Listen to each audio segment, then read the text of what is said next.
City series cigars and Citrus 7s, black cement 3s, 4s, the hairs and Bred 11s. No doubt that I'll be wearing some fire at any sighting. With these Dorenbecker 5s, you can see me in any lighting. It's exciting, I'll be flexing to the coldest degree. What's going on, everybody? Sneakerhead M Checks, and I'm here with the 85 Retro Bred 1s, which released today, February 14th. Happy All-Star Weekend to all my basketball fans, and happy Valentine's Day to all my people with significant others that are on good terms right now. So y'all know the deal. We're going to take a close detailed look at the shoe from all angles. I'm going to put these on and step around them so y'all can see they look on feet. After that, I'm going to share my opinion on these. I'm going to discuss release predictions, reselling predictions, and all that stuff. I also have the first retro Bred 1s from 1994, 1995, as well as the second retro from 2001. So although the new pair is an 85 cut, I will be discussing the differences between those and both of these. So let's get right to it.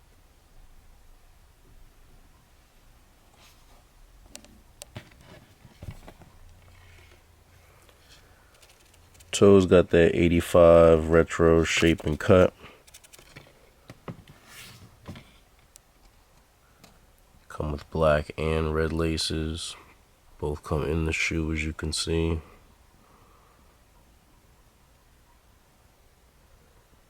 Nike Air up here on the tongue.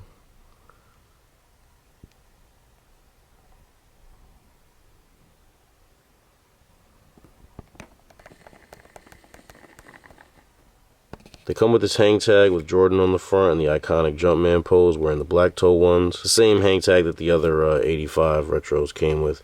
Here on the left it says Air Jordan High. Before they started assigning numbers to Jordans, this is what the ones were called. Then it reads, the Air Jordan was inspired by the high-flying acrobatics of Michael Jordan, pro basketball's hottest new star. The Air Jordan shoe has a combination of features designed to provide excellent cushioning and flexibility while it retains stability. Stability required for the quick starts and stops of Michael Jordan. The Nike Air Sole system reduces heel shock that can be 4 to 8 times your body weight and retains its cushioning properties for the life of the shoe. The concentric circle outsole provides excellent traction in all directions, yet reduces leg strain during pivoting. Then under that, they show a breakdown of the sole on these. The Air unit encapsulated in polyurethane. If you ever held the older pair of Jordans, like from the 80s and 90s, and it almost sounds like there's like sand inside, it's not sand. It actually means that this Air unit inside has crumbled, and that's what you hear like moving around in there. It's not sand. Then this solid rubber outsole down here protecting it is the reason that you don't see one's midsoles breaking down like you do 2s or 3s, 4s, 5s, 6s, 8s, and 9s. And then here on the right side, it shows the different parts of the Jordan 1 and explain the performance benefits they provide.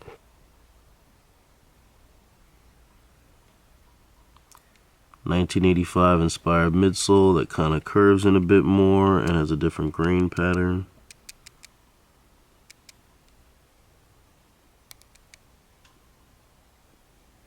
Here's the Wings logo. Swoosh looks nice.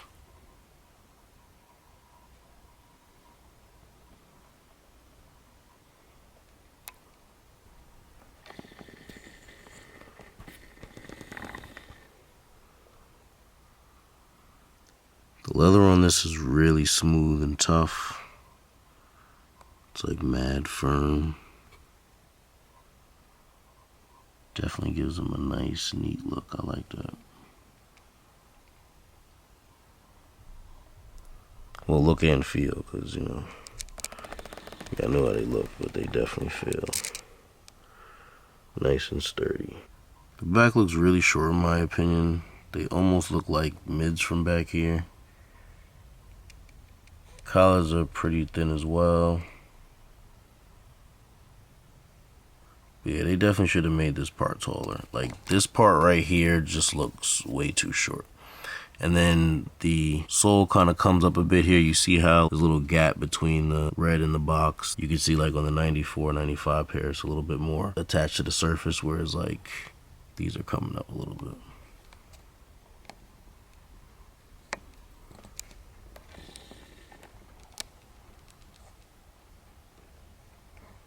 Backside of the tongue is like an off-white beige color, or sail as Jordan and Nike like to call it. Your usual tag here on the tongue, black and white interior. And here on the inside you're going to see some numbers next to the letters XC. So that first number right here is going to be the shoe size. So my pair is a 9.5, so that's why they have the 9.5. And then the next 6 numbers are the production date. So the first is the year, so that's 2024. And the next 2, I believe this is a month range, so the 09 is for September and the 12 would be for December. So that means these were produced between September and December of 2024. Now, I have seen some situations where this is an actual date, because I forgot which pair it was. This last 2 digits had a number that's too high to be a month, so that leads me to think that on some pairs it is year, month, date. I always get confused with this, but I'm pretty sure this is September to December of 2024. And I believe the XC is the name of the abbreviation for the factory where they were produced. I think on all the 2025s they all say XC, but if you look at a lot of OGs, you'll see some of them say like TY, which I believe is for Tokyo. I think the XC is for a factory in China. Some of them say TH, I believe that's for Thailand. So yeah, that's what that means. And insoles are white with a red Nike Air logo. The outsole on the 85 retros always looked weird to me. I think I'm just so used to that extra traction being right here on this part that it kind of just throws me off a little bit, but super minor detail, and it's on the bottom of the shoe, so really not a big deal. But if you look over here, but you see how these have that little like pebbly pattern on them? These having this super smooth is just throwing me off. That's really all it is, but I can't really get used to it. I think I just need to see more 85 ones. And it's only right they come in the classic black and red Nike box like the originals did. But this is definitely a little sturdier than the way they normally make this box. It's not as flimsy, which is good. They got a little bit more going on here at the bottom. Inside of the box lid is white as opposed to the cardboard. And the same thing with the inside of the box. This comes with regular white paper, 2 layers. But if you look under this, you can see that all around here it is white as opposed to just a cardboard. It's probably just double layered, which is why it feels a little sturdier. But yeah, nothing special in here. Definitely could have put more effort into this, but it's cool, I guess. And here's the box label. Air Jordan 1 High 85 in black, varsity red, and white. Here's a quick all-around view of the shoe.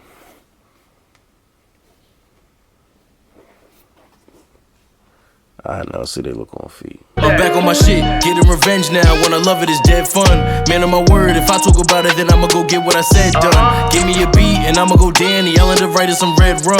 Fucking your bitch, throwing a leg up, now increasing my bread ones. I'm packing the car, we roll out. Everything that I got on is sold out. They double take when they look at my sneakers. I'm rocking some heat like it's cold out. If I got a problem, I don't know why, but I feel like I'm not as excited for these as I should be. But still, either way, these look great. The colorway speaks for itself, the leather is nice, and it's about time that we got one of the more popular OG colorways in this 85 shape. I've been waiting for the Chicagos or these or the black toes to come with the OG cut, so it's nice to finally get one. And the timing on the release was perfect. Not because of Valentine's Day. I mean, yeah, it is a nice Valentine's Day shoe or gift, but today is also the start of NBA All-Star Weekend, which features the All-Star Game, the 3-point contest, the dunk contest, skills challenge, all that. And if you didn't know, the 1985 NBA dunk contest is, to my knowledge, the only time MJ ever wore the Bred ones on an NBA court. I know that may be hard to believe, but if you don't believe me, go and try to find a picture of Jordan playing in these. They're all from the dunk contest. So yeah, the whole story about Jordan's black and red shoes being banned in his rookie season and getting fined for it and all that actually was not these. It was the airships. I don't want to get too deep into that right now. Pause. That's another story for another time. Point is, the only time he played in these professionally, to my knowledge, was in that dunk contest. So releasing this retro the day before this year's dunk contest was pretty cool. 40th anniversary type shit. But anyway, I've actually never owned a pair of OG ones, like from 1985. And although I would like a pair, the market on pairs in good condition is so high right now that I probably won't be owning a pair anytime soon. So the closest thing that I'll have to 1985 Bred ones for now is these. And I'd say they did a pretty good job on them overall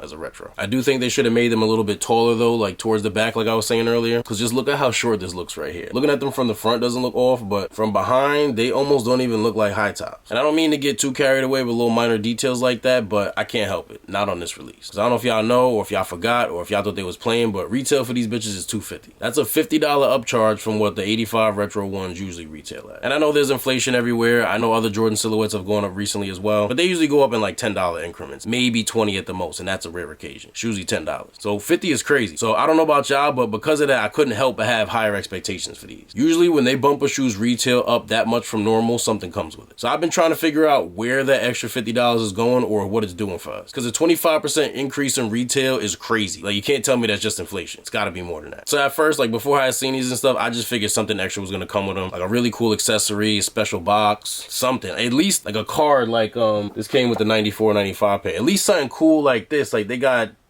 and even this would have been crazy for $50, but this is tough. Now, like I said earlier, if these are supposed to be like the 1985 OGs, and the 1985 OGs didn't come with nothing but just that black and red Nike box and some paper inside, then I can't really say they did anything wrong by doing the same thing this time. They kept it OG, but we still should have got something. Like, that little extra layer of cardboard in the box, that ain't it. That's not what I'm talking about. You know what I'm saying? Like, honestly, I could have kept that, because I doubt the OG box was even that sturdy, if we being like that. But in that case, they could have at least made the quality like a significant step or two above the other 85 retro ones. Something, but we didn't even get that. And it's not that the quality is bad. I actually like the quality on these, but like I said, it's no different than the black and whites from last year, the Georgetowns, the neutral grays, new beginnings. It's pretty much the same. So that's probably the only real disappointing thing about this release, in my opinion. I feel like they're just charging us an extra $50 for no reason. And the crazy thing is, though, we'll be lucky to pay $250 for these. Because if you haven't heard, only 23 locations in the US got these at retail. And I don't know how much stock any of the places got, but if you look at this list over here, the retailers that got them, you can tell that your chances at getting these at retail are going to be very slim. I know there's a rumor going around that there was only 10,000 pairs of these produced. I don't believe that. I think there's more than that. But regardless of how many pairs were actually made, we know that they are in some way limited. And with the limited list of retailers on top of that, nobody should expect to get these for retail. Obviously, always hope for the best, but don't expect it. I still can't believe they're releasing Bred ones today and then black toe ones tomorrow. That is so crazy to me. They definitely could have held one of these up until next year, or at least later this year, or they could have released the black toe ones when they were initially supposed to release in October of last year, so there could have been at least some time between those and these.